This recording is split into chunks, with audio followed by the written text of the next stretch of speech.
E aí, gente, Araném Science aqui. A gente vai continuar falando sobre o artigo, né, de Thomas Nagel, sobre como é ser um morcego. E a parte que a gente parou, a gente tá falando sobre a Susana Herculano Rosel, que é brasileira. Pelo que eu vi uma notícia dela que ela saiu do país, algo assim. Mas tem até palestra dela na USP e tal, então ela é uma pesquisadora bem famosa na parte da neurociência, né? Tanto que eu lembro de fazer um curso em neurociência aleatório, sabe? Um dos, um dos cursos relacionados à neurociência no Coursera. E a professora ela citou um paper dela, né? Que é esse que a gente vai ver agora, relacionado ao número de neurônios em diversos seres vivos. Né? Então, vamos lá. Lembrando que tem essa palestra, que eu achei muito boa, por sinal, que fala desse paper também. Foi na USP, a palestra. E é bem simples, bem legal e tem em português. E também tem outros vídeos, se você quiser saber mais sobre a pesquisa dela, tem outros vídeos no YouTube, né? Tem ali na PUC, Roda Viva, enfim. Até já apareceu na TV também. E esse paper, escrito por ela sozinha, embora foi editado por um cara ali, Andreas Jeromin, e dá pra ver que foi publicado através da Universidade do Rio de Janeiro, né? Então, na época ela estava no Rio, né? Fazendo pesquisa, na Federal. E basicamente fala o número dos cérebros humanos, aí um escalamento linear do cérebro primata, né? E aqui é só uma parte, eu não vou discorrer sobre as partes principais desse artigo, porque o objetivo nosso é entender uma proposta que é dada nesse artigo de que tamanho relacionado a cérebro não é documento, né? Então, por exemplo, tem uma parte que tem várias imagens de cérebros de vários seres vivos, não só essas. Mas dá pra ver o do ser humano ali, de baixo, human. Tem ali de um macaco, tem ali de uma capivara. Enfim, 3 macacos e uma capivara ali, entre outros. Então dá pra ver que tanto a medida em gramas, né, o peso, então dá pra ver que ali o nosso, no caso o cérebro humano, varia aí, mas é normalmente 1,5 kg. Aí dá pra ver que os outros são menos que isso. E também principalmente a densidade, né? Então não é só o tamanho, mas a densidade de massa relacionada à densidade neural que tem dentro do cérebro também é importante, né? Não só o tamanho, não só o que tem ali, mas a densidade neural que tem, né? O número de neurônios de cada parte também é importante. E aí ela vai falar, né? Entretanto, a correlação, aqui relacionada ao tamanho, entre o tamanho absoluto do cérebro e habilidades cognitivas acontece uma quebra em espécies similares de cérebros similares em questão de tamanho, né? Então, não é porque o tamanho de um cérebro de um macaco específico é um pouquinho maior que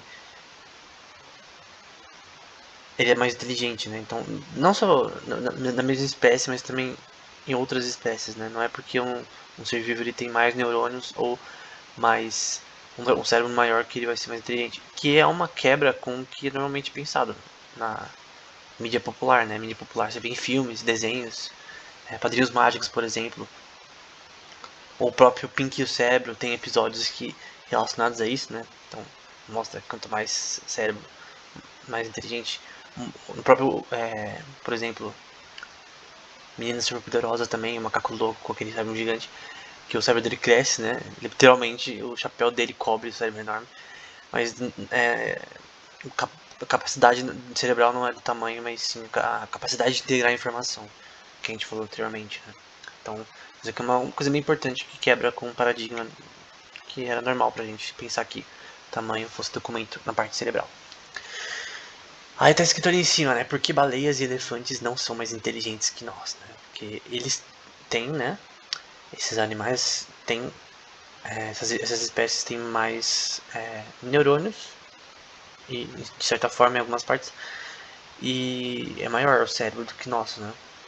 Então vai falar, nesse parágrafo ela vai falar sobre várias coisas, mas eu só vou pegar uma parte para não ficar muita coisa de lei.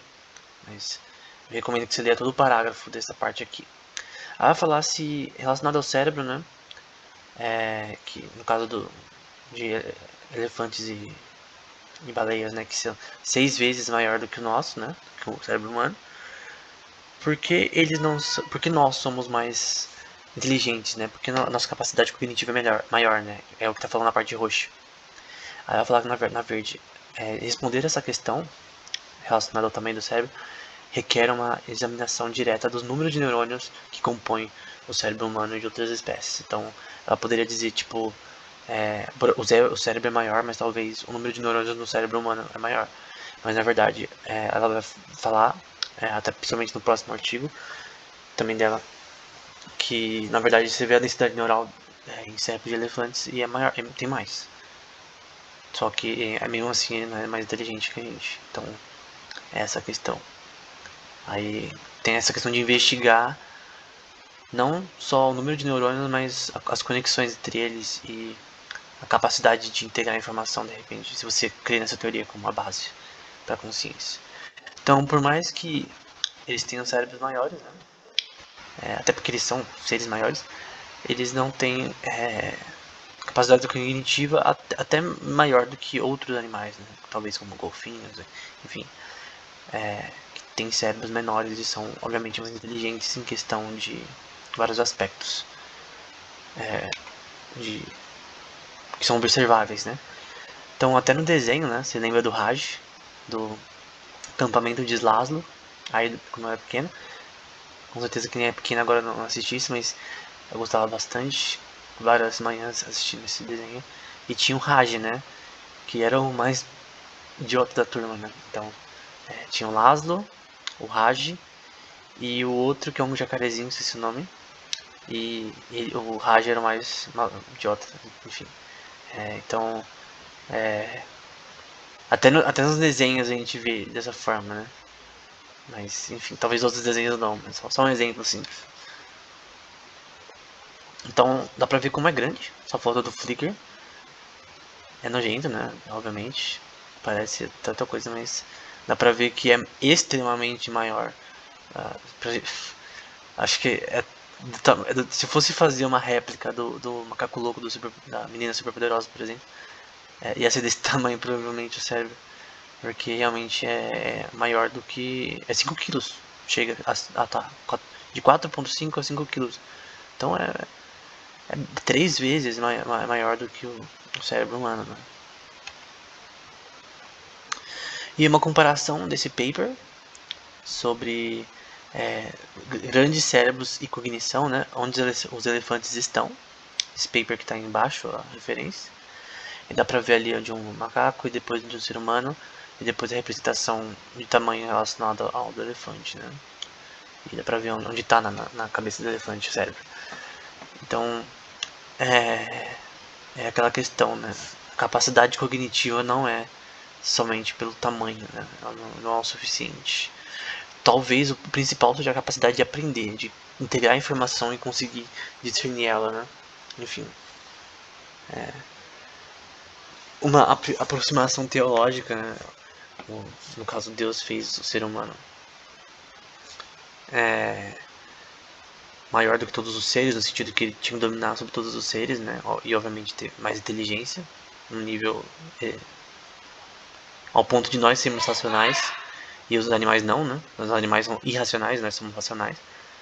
Então tem essa questão de que talvez outras coisas que a gente não conheça, talvez sejam um porquê da gente realmente ter mais capacidade cognitiva. Algo que não tá não tá na equação ainda. Então é necessário explicar por que tamanho não é documento relacionado ao cérebro. O que faz o ser humano ser tão capaz cognitivamente. Mais um paper dela, agora com outros participantes, ali Camila Avelino, Kleber Neves, Jairo Porfírio, Débora Messeder, Larissa Matos, José Maldonado e Paul Remainder. E também na Universidade do Rio, e o Menger provavelmente de Johannesburg, na África do Sul. Enfim, basicamente vai ser focado no número de neurônios no cérebro do elefante. Aí eles vão dizer, né, que nós encontramos, nós descobrimos, né, no resultado, que o cérebro relacionado ao elefante africano pesa 4,6 quilos, esse que eles examinaram, 3 vezes maior do que o cérebro humano, com um total de 257 bilhões de neurônios. E no artigo anterior, que está citando aqui também, o ser humano tem cerca de 86 bilhões de neurônios, né? Então veja, 3 vezes mais. O do elefante tem 257 bilhões e do ser humano 86. Então dá para ver, dessa forma discrepante, que não é o tamanho nem a capacidade, no número de neurônios que dá vazão para entender o que faz um ser inteligente. Então isso é importante, porque isso mostra que o que faz a gente ser capaz de integrar a informação tão bem e sermos racionais e inteligentes é algo que não parece estar relacionado a isso, é algo que não tem no momento explicação. E aqui a parte prática, né, o resultado deles. Nesse caso no cerebelo, que no caso do ser humano é relacionado a movimentos voluntários. Eu não sei relacionado ao elefante quais são as funções principais. Talvez a mesma coisa, mas enfim. Então, a ignorância atual sobre o tema, né? No presente, nós estamos completamente, nesse caso no Nagel, né? Citando o Nagel, não a outro paper. Lembrando que eu coloquei a referência errada aqui embaixo.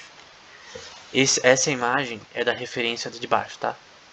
É que eu coloquei de outro artigo sem querer que já estava nesse slide.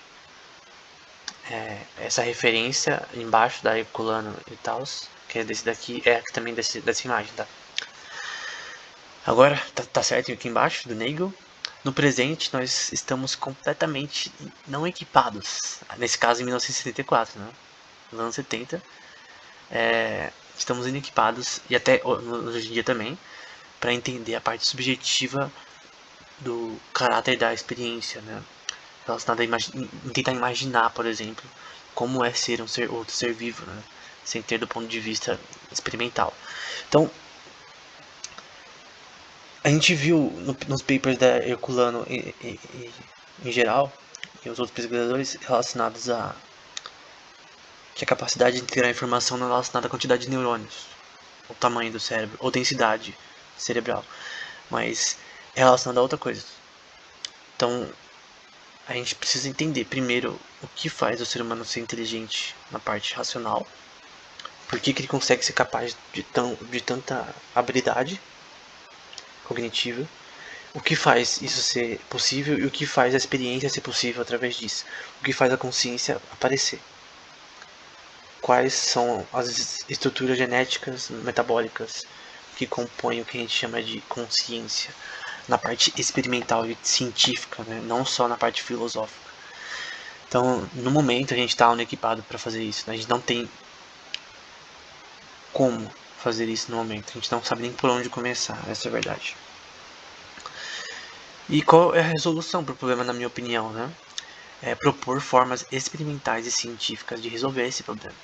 Então ele vai dizer aqui que isso poderia ser um desafio, uma forma de criar novos conceitos e um novo método, na parte roxa agora, de entender a fenomenologia objetiva, não dependente da empatia ou imaginação. Então não quero só imaginar ser o morcego, como ele diz no artigo.